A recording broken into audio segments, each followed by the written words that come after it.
हाल ही में Elon Musk ने ऐसा क्यों कहा कि एआई परमाणु खतरे के बराबर होने वाला है? आखिर क्यों ओपन एआई के सीईओ सैम अल्टमैन ने पीएम मोदी से मुलाकात कर एआई के मिसयूज के बारे में चर्चा की? ऐसा क्या है एआई टूल चैट जीपीटी में जिसने गूगल के सीईओ सुंदर पिचई को भी सोचने पर मजबूर कर दिया? नमस्कार दोस्तों, आज की इस वीडियो में हम जानेंगे कि आखिर एआई चैट जीपीटी से भविष्य में क्या क्या खतरे उत्पन्न हो सकते हैं। साथ ही एआई का इस्तेमाल कर चाइना भारत को कैसे टक्कर दे सकता है, इस पर भी चर्चा करेंगे। सबसे पहले बात करते हैं एआई होता क्या है। आर्टिफिशियल इंटेलिजेंस को अगर आसान भाषा में समझे तो ये एक ऐसी टेक्नोलॉजी है जिसमें ह्यूमन क्वालिटीज जैसे कि speech recognisation, sensing ability, decision making, ये ऐसी स्किल्स हैं जो ह्यूमन के अंदर मौजूद होती हैं, लेकिन जब इन स्किल्स को मशीनों के अंदर फिट कर दिया जाता है तो वो आर्टिफिशियल इंटेलिजेंस टेक्नोलॉजी बन जाती है। इसमें एग्जांपल है टेस्ला की सेल्फ ड्राइविंग कार और ऑटोमेटिक डोर क्लोजिंग सिस्टम।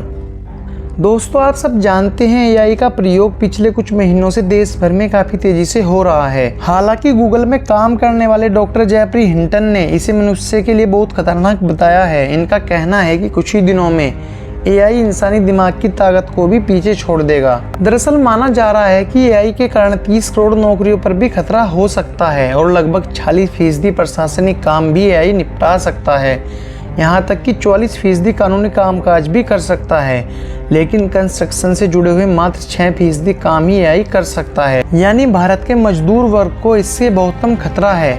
कलाकारों को भी एआई से बहुत खतरा हो सकता है, क्योंकि एआई मात्र कुछ ही सेकंड में इतनी अच्छी पेंटिंग तैयार कर सकता है जिसे एक कलाकार को करने में बहुत समय लगता है। यहाँ तक कि एआई से पत्रकारों की नौकरी को भी खतरा है, क्योंकि इसके जरिए कोई भी आर्टिकल और न्यूज को बड़े ही अच्छे ढंग से लिखा और पढ़ा जा सकता है। रिसर्चर का मानना है कि जैसे जैसे एआई बढ़ेगी वैसे वैसे नौकरियां भी खतरे में पड़ जाएंगी।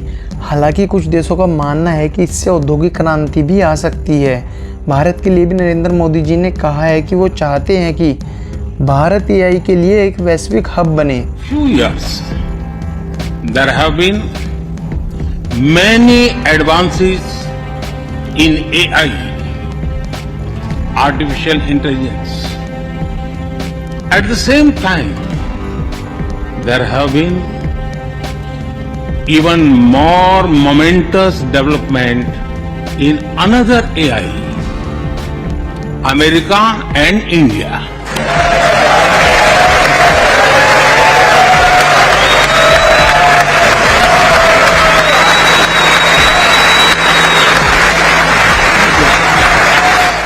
हालांकि मोदी जी ने यह भी कहा है कि हमें यह भी ध्यान रखना होगा कि एआई का दुरुपयोग न होने पाए, जबकि एआई का मिसयूज होना शुरू हो चुका है। और एआई से सबसे बड़ी समस्या हुई है डीप फेक की। आइए जानते हैं डीप फेक क्या है। हाल ही में आप सभी ने प्रोटेस्ट कर रही महिला पहलवानों की ये तस्वीर सोशल मीडिया पर जरूर देखी होगी, जिसमें उनको गिरफ्तार कर जेल में ले जाया जा रहा है और वो हंस रहे हैं, जबकि ये तस्वीर एआई की मदद से बनाई गई है। रियल तस्वीर ये है। इसी को डीप फेक कहा जाता है, मतलब जो आप हो भी नहीं पर एआई जैसा चाहे आपको दिखा सकता है। दूसरी सबसे बड़ी समस्या है कि किसी भी सेलिब्रिटी, यहाँ तक कि देश के प्रधानमंत्री को भी कुछ भी करते हुए दिखाया जा सकता है एआई की मदद से। किसी भी महिला या पुरुष की गंदी तस्वीरें बनाई जा सकती हैं जो वास्तव में उसकी है भी नहीं। अब बात आती है, क्या ये एआई के पहले संभव नहीं था? बिल्कुल था, पर उस समय इसके लिए काफ़ी टाइम, पैसे और एक्सपर्ट लोगों की ज़रूरत होती थी। लेकिन अब एक 10 साल का लड़का भी अपने घर में बैठकर ये सब कर सकता है। आइए जानते हैं एआई और चैट जीपीटी से नौकरियां कैसे ख़त्म हो रही हैं। आपने अक्सर देखा होगा कि पहले आप किसी भी कंपनी के कस्टमर केयर पर फ़ोन करते थे तो कोई व्यक्ति बोलता था, लेकिन अब चैट जीपीटी के आने से अब सब कंपनी का अपना एक चैटबॉट है। आप कोई भी क्वेरी करेंगे तो एक रोबोट जवाब देता है।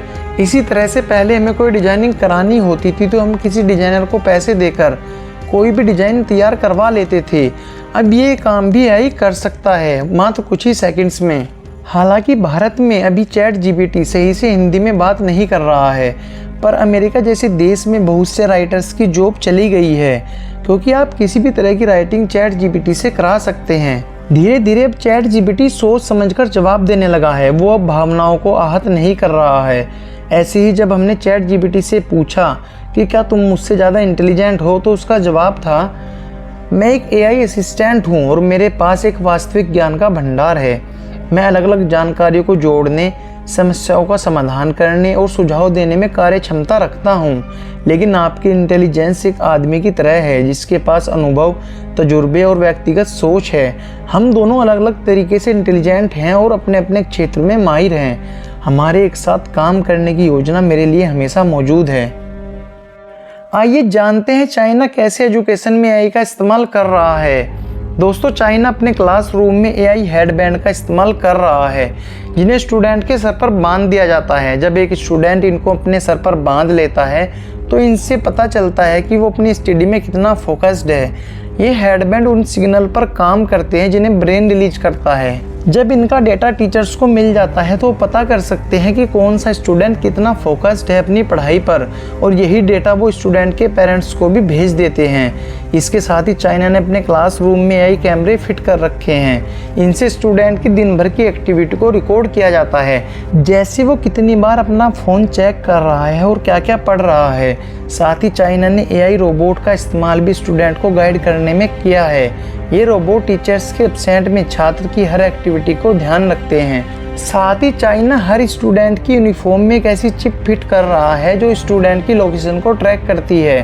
एक स्टूडेंट के गायब होने पर टीचर्स को बच्चे की लोकेशन पता चल जाती है। आखिरकार इन सब एआई टूल्स का इस्तेमाल करके चाइना टीचर्स को रिप्लेस करना चाहता है, और कुछ जगह पर ऐसा हुआ भी है। एआई टेक्नोलॉजी की दुनिया में एक बेहतर कदम है, पर देखना यह होगा कि भारतीय इसका उपयोग किस दिशा में करेंगे। अगर वीडियो अच्छी लगी हो तो लाइक और शेयर जरूर करें। साथ ही चैनल को सब्सक्राइब करना न भूलें। Thanks for watching.